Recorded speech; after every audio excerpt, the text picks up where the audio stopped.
Hey guys, my name is Bryce Tubbs. Today I'm going to be talking about can you actually make money online? So this is a really big question. I was asking myself a lot when I first got started in 2015. Now that had come after me doing a lot of like different like little business models. Like I tried to do like web design, I tried doing eBay drop shipping, Amazon FBA. Like I tried all these different things, and it felt like they were all stuff I like.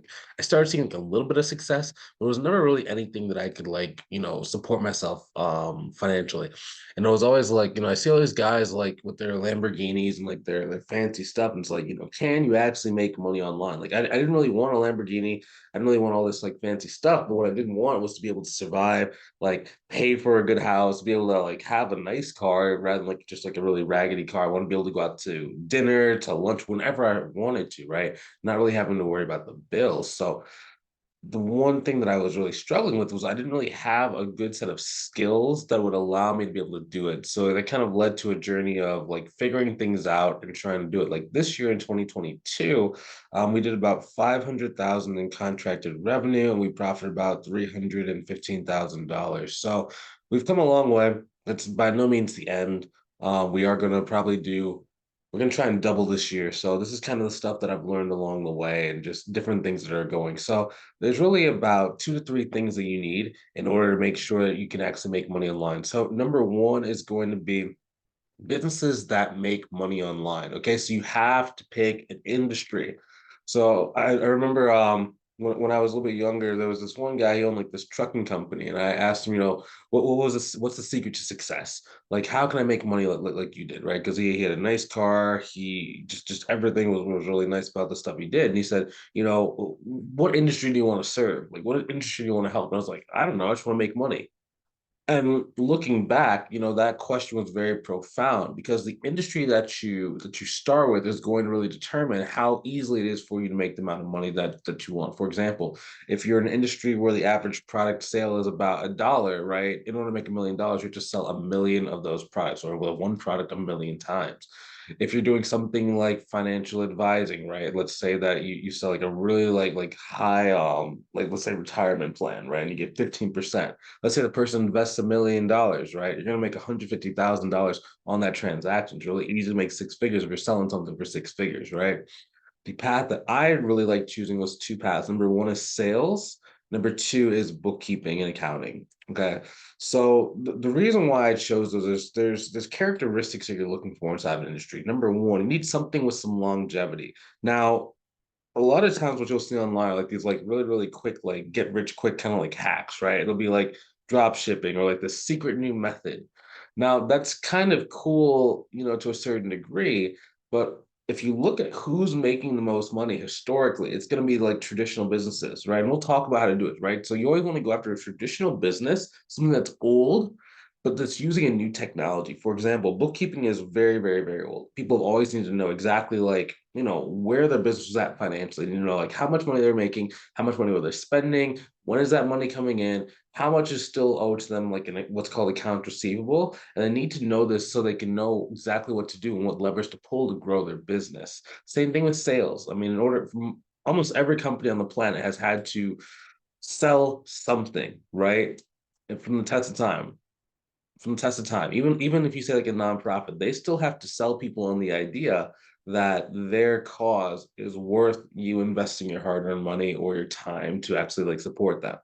So those two are actually one of the best. They're also very simple. Okay, so like there's other industries like insurance or real estate. Insurance and real estate are a little bit more challenging because you have to get good at like sales. You have to like really understand like sales processes, marketing, and all these different things. And the competition is a lot higher for those industries. So if you just stick with like a traditional sales or like a bookkeeping, that's generally pretty good. The next thing that you need to look for in an industry and why I chose those two as like my favorite industries was because when you sell something you can keep the same client paying you for years. Okay.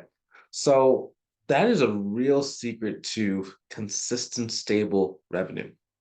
Oftentimes, like right now, we're starting to like enter this like recession, right? And for most people, what that means is it's going to be a lot harder to go and like sell new things. However, for me, it's simple because I can just go back to old people who I'm already working with and either upsell them just kind of like keep up with the cost of inflation or sell them something else. And it makes it really easy because they're consistently paying and working with me for years. So I don't have to be as like nervous on the front end as what most people are. Most people are like, where am I going to get my next client? Where am I going to get my next dollar? Where am I going to get my next meal? For me, I know exactly where that's coming from. Now, there are some business models which are, in my opinion, kind of terrible, right? So, for example, like drop shipping, especially like on eBay, Amazon, Shopify, right? Oftentimes you're selling products, and literally the products, if you don't know how to build a brand, if you don't know how to build like an audience, the sales go down. It's like you're literally trying to race against time to sell as many of these units as possible before the product like runs out of demand and either gets copied or just doesn't work anymore for you, right? That's literally a recipe for disaster. When you're trying to build a business, you don't want to keep having to switch the product. You need to have one product that can sell for the test of time. You might need to slightly tweak that product over time, but in general, you need something that you can sell. You can make it one time, you can sell it a million times. That's going to keep simplicity in your business and keeps you off of your toes, right? Oftentimes with dropshipping, you kind of feel like you're on your toes because you have to find the good product. You have to go and find either a good supplier, someone like AliExpress or wherever you're going to get it from, right? You have to learn how to do the marketing. Like there's so many different like moving pieces, and every single one of those moving pieces is constantly changing. For example, find the product because you're always having to do product research, but one product can be really good and it can be very seasonal. Number two, when it comes to AliExpress, a lot of people just think, oh, I just go on AliExpress. Okay, well, let's say that you have a supplier who you've been thinking about using, but all of a sudden they sell out because your product just got hot. What are you gonna do now? You got to wait until it comes back in stock, which can take 2 months, 3 months. You have a bunch of orders, people start filing chargebacks, and now you're out of business. Next thing, the ads. Okay, if you don't really know about ads, ads oftentimes have like a lifespan, especially for those e-commerce products. So it just becomes too expensive to sell that same ad. So just I know we're going really deep in that, but that's why drop shipping is very challenging. Amazon FBA has another can of worms, right? The main thing with Amazon FBA is like dealing with getting your products inside of the Amazon warehouses and actually be able to get it from the supplier either to your location or the supplier straight to Amazon directly, right? The supplier and the actual storage, those are the two main challenges, which a lot of people actually think is like the cool like opportunity because you're storing inside of Amazon. You get the Amazon FBA Prime thing logo on your orders, right? But that's actually one of the things that makes it hard. And plus, you need a pretty good amount of capital in order to like get enough units to make a consistent amount of money. And even from there, you have to know how to do Amazon either marketing like ads through Facebook, very similar to drop shipping and slash, or you need to know how to use the Amazon advertising platform, which is another can of worms in itself. All those to say is like if it's kind of trendy and new and it's like some kind of secret business model that no one's heard of, there's a reason. It's because it's generally not as proven, it's not as long term. You're not going to be able to make as much money as easily. Okay. Number two, so now you need to go and learn a skill. So the one reason why like I always kept asking, like, can I actually make money online was because I didn't really have that many skills, right? Like I could kind of do marketing. So I was in college, right? And they were doing accounting, right? So what I ended up having to do was I ended up having to learn like a bookkeeping skill, right? Because skills pay the bills. Skills bring up your value to the market. It allows you to be able to help out either business owners or consumers in a way that adds value to them, right? They're going to trade that money for that added value. So for me, for example, like I had to learn bookkeeping. Now, the reason why it's important is because the value that I bring to a business owner is clarity. Okay. Most business owners, when they don't have good bookkeeping, it's like their business is kind of like flying an airplane without having any navigational tools. You're just kind of guesstimating and hoping that the runway is not 5 feet in front of you, hoping you don't crash into the flight tower, hoping you don't crash into another plane. It's just all these like things you can't see. What I bring is the navigation tools, the clarity for them to be able to see the path in front of them, to be able to survive, grow, thrive, and make the plane go a lot further. That's worth a lot. Okay. Now, that's why they will pay you a lot. Generally, for me, our clients range anywhere from about 500 to about our top client that we've ever had was paying about $13,000 a month. On average, we stick between 500 to $5,000 per month, excuse me, per client. That way, they don't really feel it. It just keeps coming out month after month, year after year, and just provides for a lot of longevity. Now, in our coaching program, of course, we do teach people how to start a bookkeeping business, right? But one of the main things that we work on is the minimum viable skill. That just means how much skill set do you have to know in order to effectively, make change in someone's bookkeeping so that you know exactly where to put things, how to categorize, how to reconcile. And if you don't understand what those words mean, I'll make another video that just explains exactly what those terms mean so that you're able to actually be of value to the client and you can grow your business extremely fast. For example, like Nicole. So when Nicole came in, she actually came from the real estate industry. So she was a real estate agent, but it just wasn't really as consistent as what she needed. Like she maybe would sell a house like once every like 6 to 9 months, and she just didn't really understand that. So she instead came over to our program. We transitioned her into learning how to do bookkeeping. Right now, she brought the sales skills that she had developed from real estate into bookkeeping. So once she knew how to do the bookkeeping, she had the sales skills, right? We do give most new students like sales scripts, sales training, so they know exactly what to say and do in order to get the clients. In her case, she just already had a pretty good foundation in that. So she was able to get to about $11,000 per month in about 37 days. It was pretty fast. I was actually surprised because like when I first talked to her, she said she kind of was very cocky to like, well, I think I could. I'm probably good at business. Like, if I'm not making at least 10 grand within the year, something's wrong with me. And I was like, okay, we'll see. Right. She did it in 37 days. She proved me incredibly wrong. Now, if you want for me to send you a video with a link that can show exactly like what she did, like her process from her mouth straight to you, go ahead and comment inside the comments, Nicole, and I'll be sure to send it to you when I get a chance. Um, yeah, so dude, like skills will pay the bills. Okay, that's the big key thing. Now, skills are also going to be able to separate you from the market and separate you from a lot of the competition. And that's what allows you to be able to have a recession proof income. Okay. So a lot of people, like when you're trying to do these like make money online, kind of like little schemes and little hacks, oftentimes, since it does not involve skills, they can become very saturated very, very quickly, right? Because everyone can try it. There's nothing stopping other people from doing it. But if you go into something like bookkeeping where you have like just a little bit of skills, it's not really that hard. It's just you just gotta learn what you're doing, then have like resources to help you while you're working with the client. It makes it very uncompetitive because most people can't do the skill. Most people can't do the skill well. So when you know how to communicate that skill set you have, it puts you in a much smaller pool. For example, with Amazon FBA, there's probably a million to if I can't remember exactly how many like sellers. I think it was like 2 million to like 5 million people were selling on Amazon. Right. If you look at the bookkeeping field, how many bookkeeping businesses there are, there's about probably about 150 to about 300,000. Okay. That's crazy, crazy uncompetitive. Think about it. If there are 300,000 bookkeeping businesses, right? But there are 30.5 million business owners. That means every single person can have clients. They can go and reach their goals, right? That's why it's so much more effective to have a skill set that you learn. Now, number three is going to be mindset. Okay. So mindset is the thing that separates like most people, like just being completely honest, right?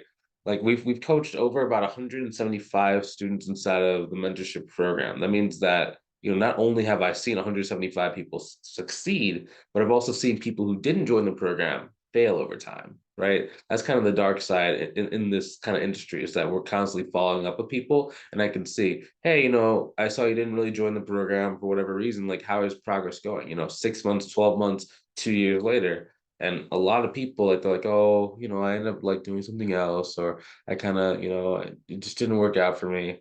And I'm not saying that to be mean. It's just kind of looking at it. The people that are generally in business more than a month, 2 months, 3 months, a year, 2 years, 4 years are people that generally invest in themselves. Now, for me, that looks like I invest about $60,000 per year in courses and masterminds every single year. That's even after I'm successful, right? Because I want to keep getting sharper, staying on my game, making sure I'm learning new things, making sure I'm becoming even more and more effective every single year, right? Because I'm at 500K per year in sales, but I want to be at 2 million, 3 million, 4 million, maybe even $10 million per year in sales eventually, right? So I got to kind of keep skilling up, keep learning new things. Now, in order for you to really be successful in business, to be honest with you, you have to be willing to do things that civilians wouldn't if you want to make money that only the 1% can attain.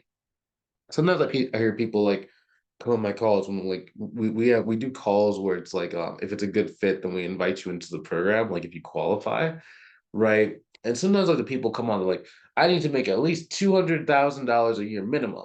I'm like, oh, minimum. You realize that only about 2 to 5% of Americans make that much money, and you think that if you don't invest, you try and figure things out on your own, you're just gonna magically be able to like go and get that much money. It's like the level of disrespect that people have on like how hard it is to be great is just incredibly high. And I don't know if it's because of like the internet. I don't know if it's because you guys, people see all these millionaires. I don't know exactly what it is, but you got to understand. And I had this too, actually, like when I was first getting started, because like I saw a bunch of videos online. I was super arrogant. Like I was like, I saw Tony Robbins saying anyone can be a millionaire. I was like, anyone can start a business, anyone can be a millionaire. And I was like extremely arrogant, right? I was just so arrogant. I like told everyone, yeah, I'm just better than you. I'm gonna make a lot more money than you, like X, Y, like all these different things, right? And the first year I got punched in the face.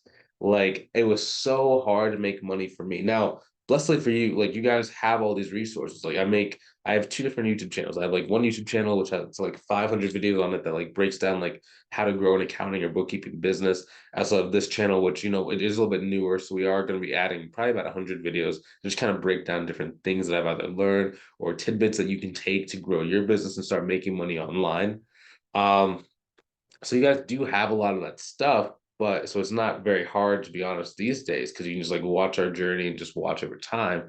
But you still have to be willing to do things that people are not. For example, I'm trying to get into the I'm trying to get to like the 1%. So like I'm trying to make at least $1 million net profit per year, right? At least. So for me, example, for this year, I'm trying to double my sales. So in order to double my sales, I'm going to do two things. I'm going to number one, do the exact same thing I did this year. That means grow the bookkeeping business and grow the coaching business. Now on the coaching business side, I'm starting what's called a new marketing funnel. Now inside of that marketing funnel, I have to invest about $150,000 in order to go and reach our goal of creating an extra 500K, right? So this is going to be 500K. This new thing is going to be 500K, right? Combined together, that's about $1 million in sales.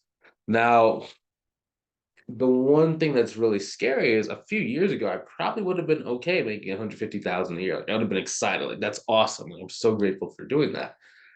But in order for me to get to that next level, I have to keep investing. So the money that I used to like want to take home and just be thankful for, I'm gonna have to redistribute that in order to go and grow, right? And however, in my business, like we generally get about a 5x return on ad spend. That means for every dollar I put in, we get about $5 out. Now, of course, that is a very low budget, right? It's only about like 60,000 per year, $80,000 per year we spend on like advertising and marketing. However, we're thinking that when we double it, it might be able to get to like a 3.5, maybe a 4%, just kind of depending on a couple different factors. So however, spending 150,000 should give me about $500,000 over the next about a year and a half. That's going to put us over the $1 million per year mark. So that's just saying like that's one thing example of someone doing something that most people wouldn't do. Most people are not going to invest in advertising. Most people are going to try and like every single dollar they make, they want to keep it and they want to like suffocate it. For me, what I've learned is that if you want to go and like let things grow, you have to let some go. So if I want to grow my business, I need to invest in courses, right? Almost every single course I've ever done has provided some sort of return or given me some amount of money. So thankfully that's happened to me. There was like one where it didn't immediately give me money, but over time, it like the lessons I learned from that course really worked pretty well. So hopefully you enjoyed this video. Hopefully you learned something new. If you want some more information, help, resources, go ahead and check out the link inside the description for more resources and step-by-step training so you can start learning how to make money online and really thrive within the next 2023, 2024, 2025, and for the future that's coming in front of us. So I will talk to you guys soon. See you inside of the next video. Take it easy.